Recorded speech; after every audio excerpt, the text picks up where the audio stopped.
はいどうも、直樹です。前回は理論値最強なチップを紹介してきましたね。見た目的にもキャラ的にも結構人気なキャラクターなので、おすすめです。さて、今回ご紹介するキャラクターは3歳にどう見ても見えないディズィーです。今回もプロフィールをピックアップして紹介しますね。詳しくは右枠に書いておきます。身長167センチ、体重56キロ。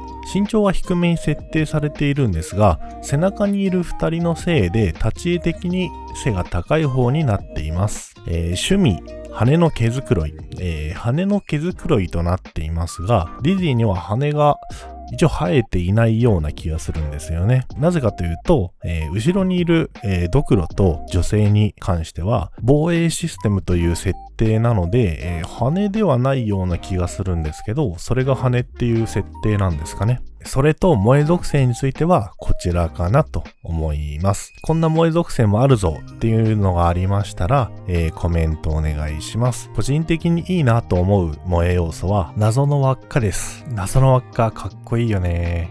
キャラクターストーリーの方を紹介しますね。捨て子だったディズィーは老夫婦に引き取られました。最初は人の姿だったのですが、成長していくにつれて尻尾などが生えてしまい、人ならざる姿になっていきました。ディズィーが殺されてしまわないように、誰も近づかない悪魔の住む森へかくまいましたが、最終的に人間に見つかってしまい、ディズィーを殺そうと襲撃を仕掛けてきました。何度も追い返しましたが、諦めないので、限界が来ていたところで空賊団ジェリーフィッシュに拾われました。長い間孤独でいたディズィーに温かい仲間が手に入りました。キャラクター設定についてはこんな感じです。ちなみにディズィーは、ギアと人間のハーフです。ギアというのは、簡単に言うと生体兵器って感じです。それでは格言においてのディズィーについてですが、いわゆる置き攻めキャラになります。置き攻めというのは相手が起き上がってほぼ一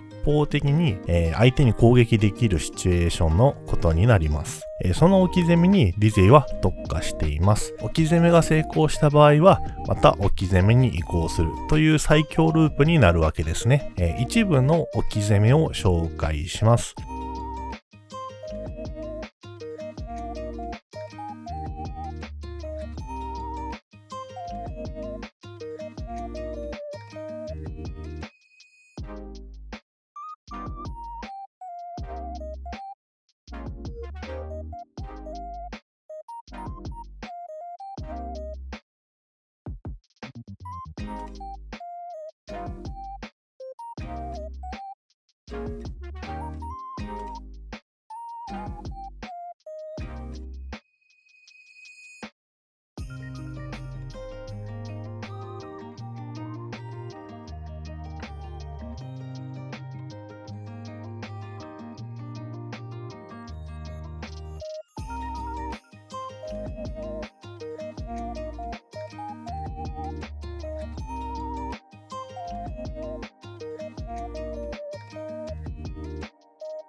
さて、それらを踏まえるとディズィーのレーダーチャートはこんな感じかなと思っています。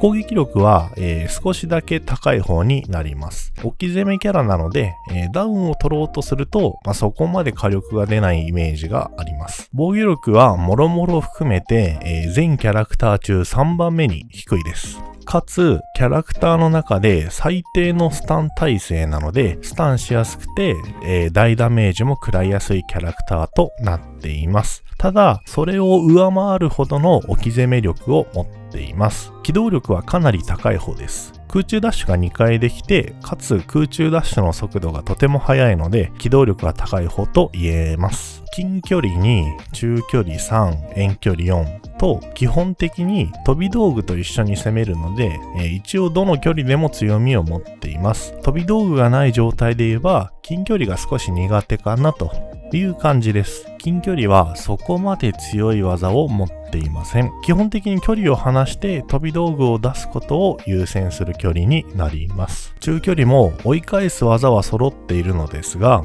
リスクが多いので、この距離もできれば離れたい距離です。遠距離はディズニーのターンが始まる距離です。遠距離で、飛び道具を生成して、安全にラインを上げていきましょう。ディズニーの戦闘スタイルはこんな感じかなと思います。一方的に相手を攻撃できる、いわゆる置き攻めループで相手を倒したい人におすすめです。さて、ディズニーのカラー一覧はこちらになります。自分の好きなカラーを見つけましょう。そうしたら、さらにキャラクターに愛着が湧くはずです。今回はここまでになります。次回はゾンビ状態の AD になります。それでは、バイバイ。